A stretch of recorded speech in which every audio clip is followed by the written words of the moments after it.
vamos a hablar de los derechos y deberes de nosotros como pacientes o como usuarios del sistema de salud. Y yo siempre titulo esta charla como una visión de empoderamiento. ¿Por qué? Porque la medida en que nosotros tengamos conocimiento de determinado tema, esto nos va a dar la capacidad de poder tomar decisiones y esas decisiones pues informadas y poder tener mayor autonomía.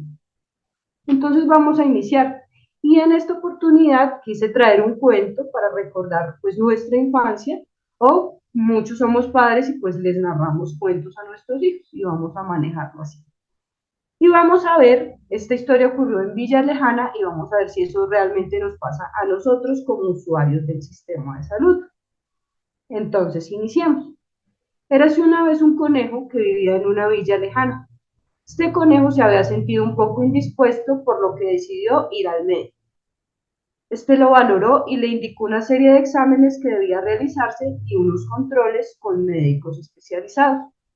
El conejo, muy juicioso, decidió ir a Zanahoria EPS y radicar todos los documentos para que le dieran las respectivas autorizaciones y así saber qué era lo que le ocurría.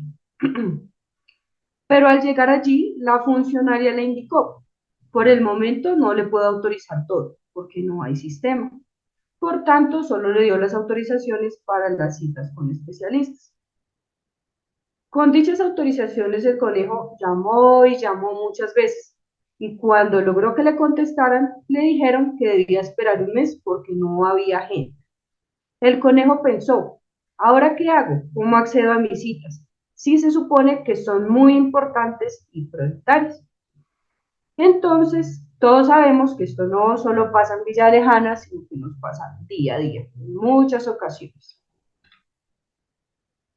Y para aterrizar lo que ocurre en Colombia, vamos a traer unas cifras, las cifras del 2023, que todos los años la Defensoría y el Ministerio publican un informe de lo que ocurre con el derecho fundamental a la salud. Y, por ejemplo, el año pasado se interpusieron 198.000 tutelas solo por la vulneración del derecho a la salud. Es decir, que este recurso en la tutela aumentó un 26.44% respecto al 2022, que fueron 156.413 tutelas que se interpusieron. Entonces, hubo un aumento siempre considerable del 26%.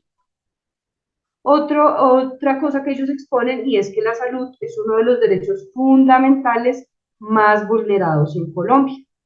Y es la segunda razón por la que se presentan mayor número de acciones de tutela. Y la principal causa porque las personas presentan quejas ante la Defensoría del Pueblo. Por otro lado, el Ministerio de Salud, como les indicaba, también hace su reporte.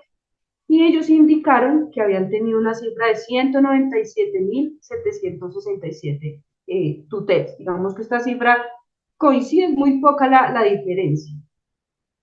Para el 2023, y estas tutelas se presentaron contra los actores del Sistema General de Seguridad Social, contra EPS, IPS, los diferentes actores. Y de este número, el Ministerio decía que 19.034 tutelas correspondieron a regímenes efectuados del sistema de salud, fondo de pensiones o administradores de riesgos laborales. No todas eran contra EPS o IPS.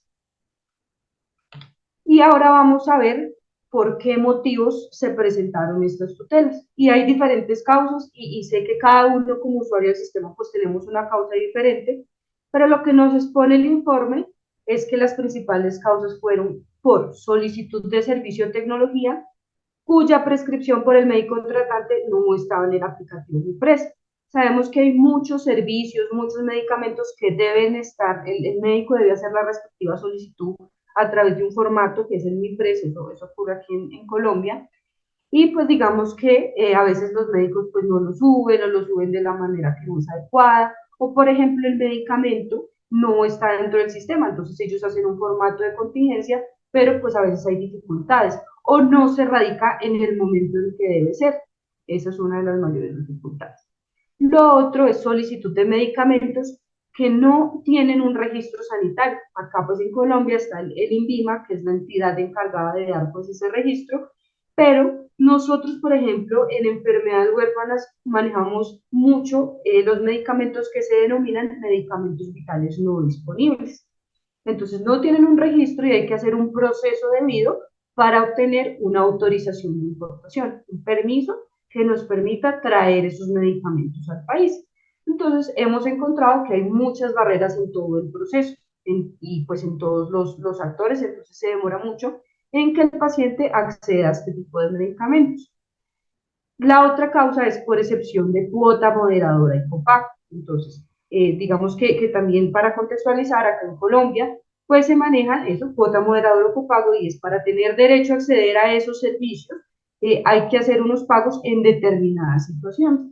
Pero la ley, la norma también nos dice que hay casos en los que los pacientes tienen una exoneración y no tienen por qué pagar estos montos. Entonces, específicamente, el decreto 1652 del 2022, pues nos muestra como determinados casos. Por ejemplo, los pacientes con enfermedades huérfanas no tendrían por qué hacer este tipo de pagos.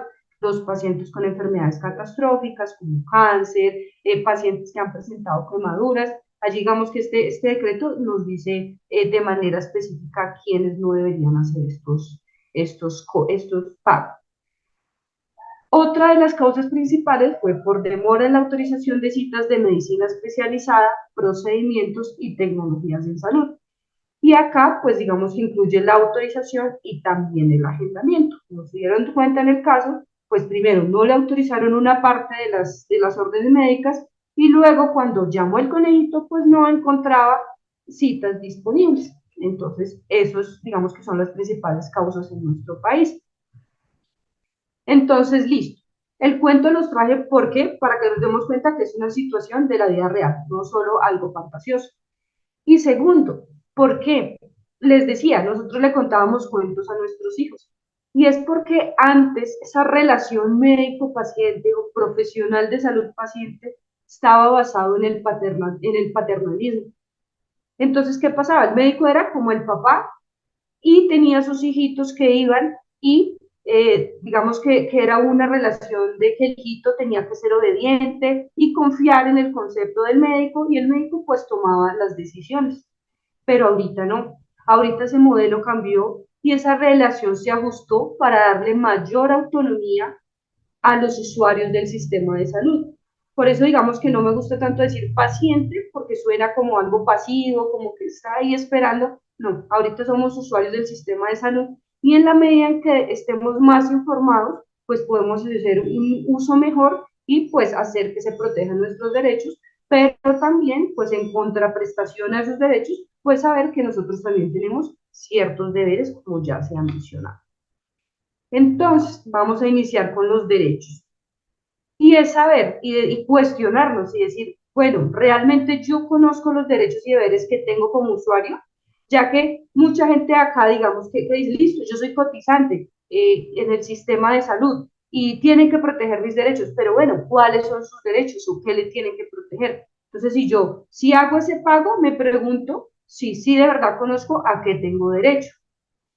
Lo otro es que la EPS tiene dentro de su obligación hacer conocer los derechos, la Carta de Derechos y Deberes a sus pacientes. Y muchas EPS son muy juiciosas, y eso me consta, porque le envían a los pacientes a través de correo electrónico, a través de mensajes de texto, a través de líneas de WhatsApp. Cuando uno escribe para agendar citas, entonces le dicen, recuerde que sus derechos son estos, sus deberes son estos, y lo hacen de manera muy dinámica para que las personas lo conozcan. Pero a veces los usuarios no los revisamos, hay otros usuarios que sí son muy juiciosos que también me conocen. Entonces, si la EPS no me los dijo, yo los he averiguado por mi cuenta, me he tomado el tiempo de leerlos. A veces también en las instituciones, cuando nosotros vamos a los hospitales, cuando nosotros vamos a las oficinas de las EPS, ellos también allí tienen unos letreros como los que vemos en la imagen, y ahí también de manera gráfica, pues nos dicen, mire, estos son sus derechos, estos son sus deberes. Con algo de historia que nos narraba Julio, podemos ver que el derecho a la salud se ha ido construyendo con el tiempo.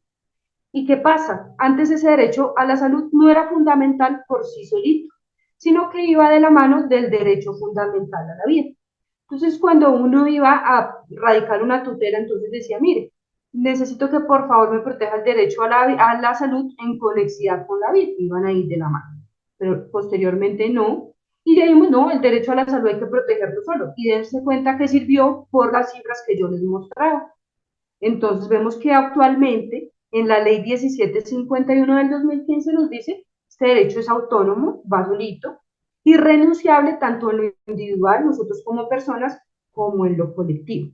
¿Por qué lo colectivo? Porque es que la salud implica muchas cosas y no es solo yo solito con mi agendamiento de citas, con que me enferme, no, implica muchas cosas, implica el cuidado del ambiente, de ser conscientes de muchas cosas, del cuidado, de que si yo cuido el agua, estoy protegiendo mi derecho y el derecho a los demás, que si no contamino los ríos que tengo en mi comunidad, pues es otra cosa que nos va a aportar. Entonces, es eso. ¿Y qué implica este derecho a la salud? Es que tengamos un acceso a los servicios, entonces, ¿qué implica? Medicamentos, insumos, todo lo que sea prescrito por nuestro médico tratante. ¿Y cómo me deben prestar estos servicios? Pues de manera oportuna, de manera eficaz y con calidad en esa prestación.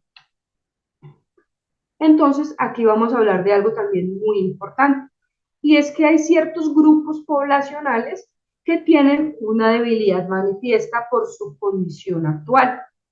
Entonces, dentro de este grupo están los niños, niñas y adolescentes, las mujeres en estado de gestación, las personas que han sido víctimas del conflicto armado, del desplazamiento forzado, los adultos mayores, las personas que padecen de enfermedad huérfana, que sabemos pues, ser huérfanos o enfermedades raras, como lo denominan en algunos países, son muy escasos ese grupo poblacional y por eso requieren que se preste mayor atención a las estrategias que se deben usar en estos casos.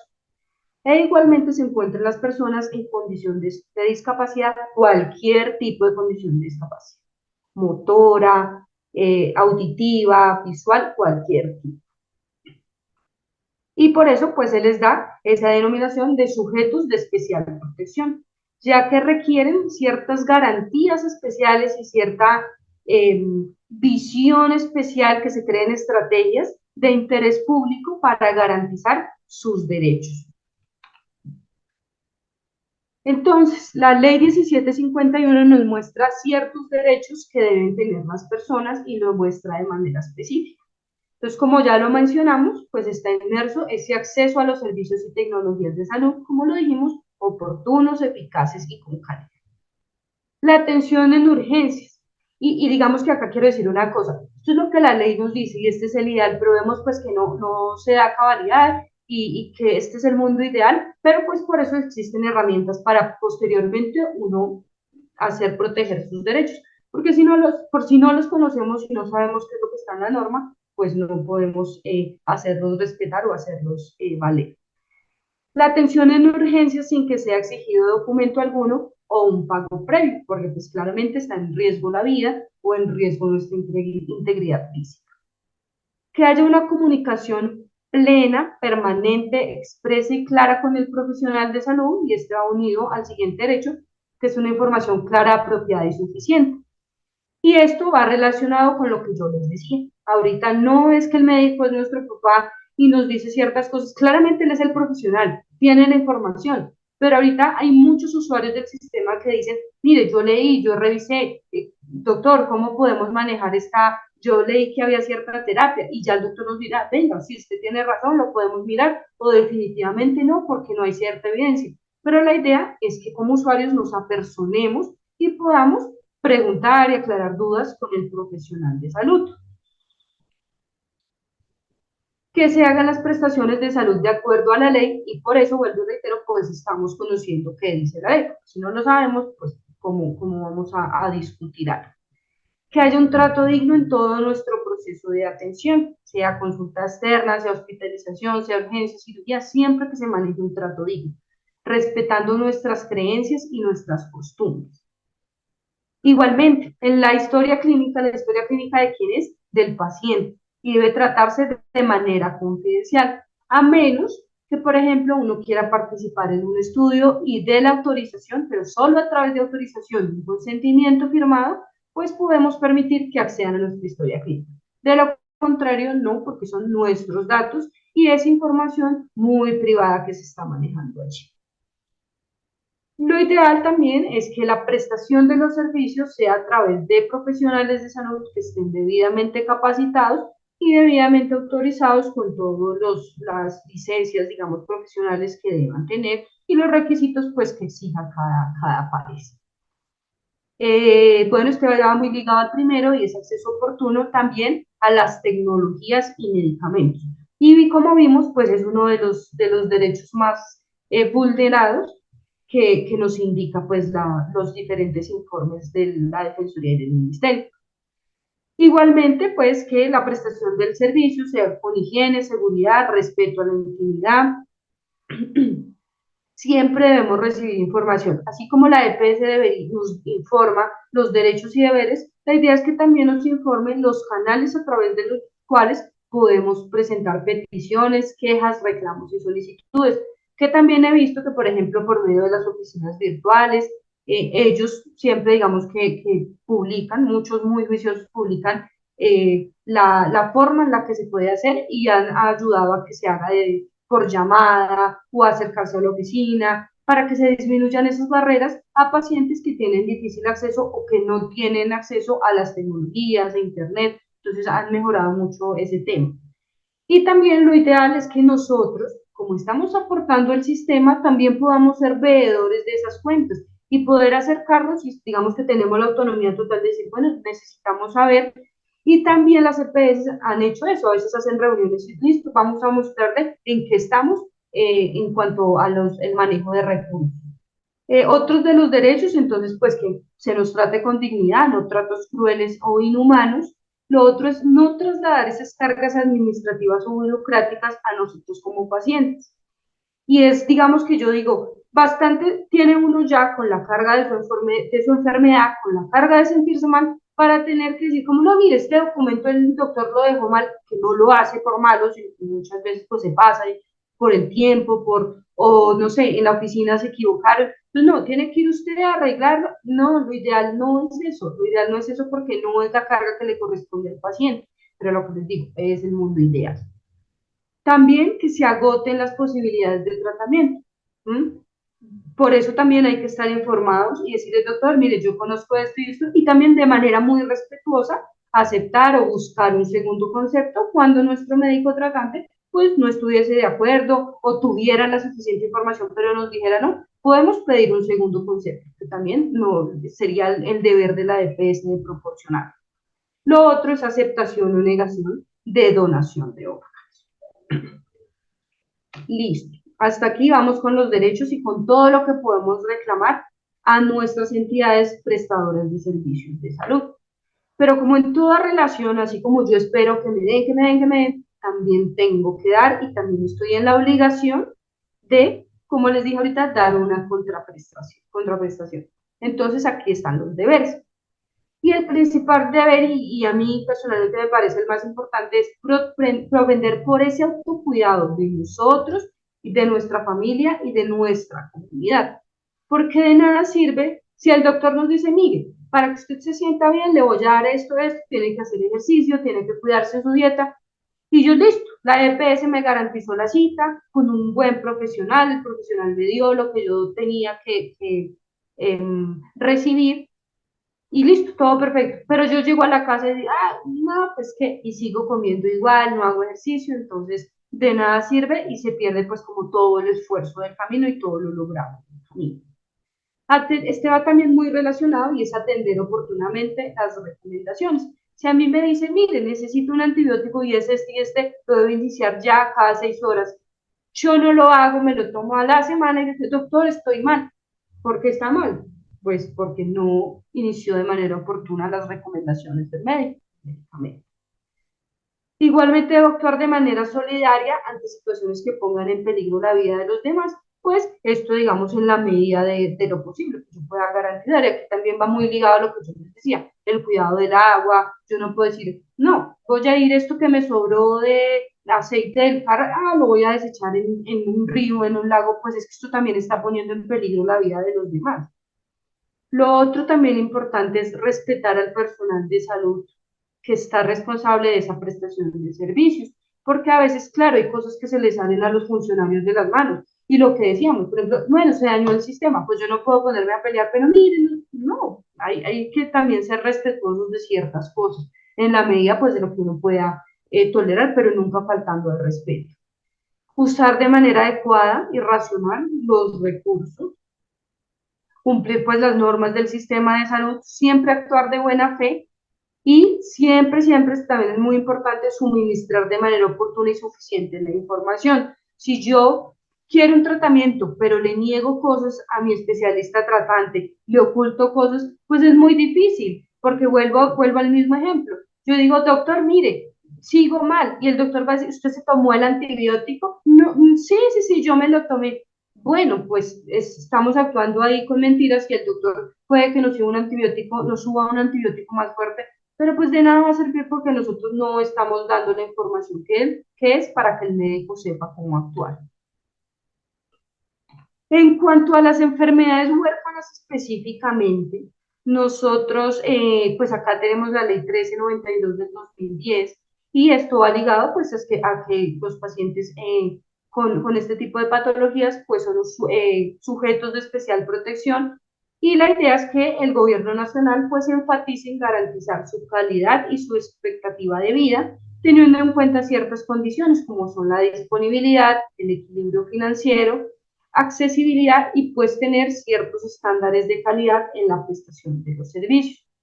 Y esta ley nos dice que hay ciertos principios con los que se debe hacer esta prestación del servicio, que es la universalidad, la solidaridad, corresponsabilidad, que entonces aquí tenemos también derechos, deberes, deben ser en una balanza, y la igualdad en esta prestación. Entonces, como les dije, tenemos esta situación de lo que veíamos del cuento y es que no le dieron la prestación de esos servicios y no sabía qué hacer en este caso. Entonces, ¿qué tenemos? Tenemos diferentes herramientas y una de ellas es el derecho de petición.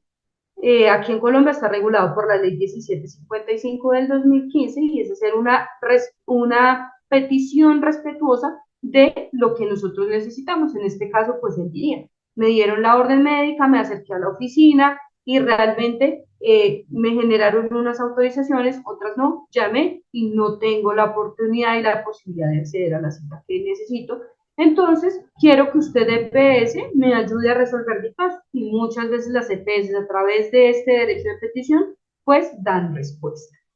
Lo otro es que vemos que si directamente con la EPS no hubo una respuesta, pasó la fecha, que son 15 días hábiles, y no nos dieron respuesta ni nos dieron solución, podemos acudir ante la Superintendencia Nacional de Salud o ante la Defensoría y pues decir, mire, realmente yo pasé la queja, no me respondieron, no me dieron solución, necesito que ustedes, señores superintendencia, me ayuden a obtener una solución. Entonces, digamos que la página de la superintendencia también, esta entidad, ha abierto diferentes canales para poder dar solución. Entonces, hay líneas telefónicas, se puede hacer a través de un formulario, a través de correo electrónico y también hay puntos presenciales en los que se pueden hacer las quejas. Y ellos también hacen jornadas en las que hacen que los pacientes se acerquen y pues digan qué barreras están presentando ante el sistema de salud. Aquí ven formulario, llamada en línea, chat, videollamada, rutas del consumidor para pacientes que viven en áreas geográficas dispersas.